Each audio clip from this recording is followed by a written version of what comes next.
How many hours is 20% and 40% of 4 hours and 20 minutes? बहुत ही पहला 20% है 20% वाला काना देखो 20/100 ऑफ बेले गुणन तापर काना हो 40% 40% वाला 40/100 ओके ऑफ बेले गुणन 4 आवर 4 वाला 4 होना तापर 20 मिनिट वाला 20 मिनिट वाला काना करसो 20/60 मिनिट्स हम कथा हाले सेटा आवर हे दुईटा के आवर कन्वर्ट करना ओके तो काटा छाटा करमे आ देखो तापर देखो गोटे जीरो 2 5 10 5 8 40 तो केते बदला 8 ऊपर 3 100 बदला इटा करमा गोटे जीरो कटिगला 2 3 6 तो केते हिचे 4 1 3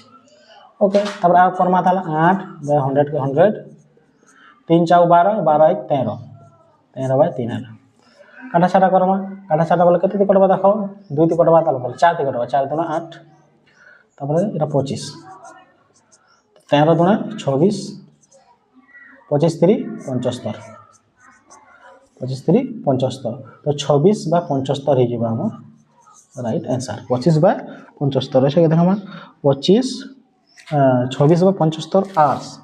आवर्स मतलब घंटा एती घंटा ही जीवा राइट आंसर ओके।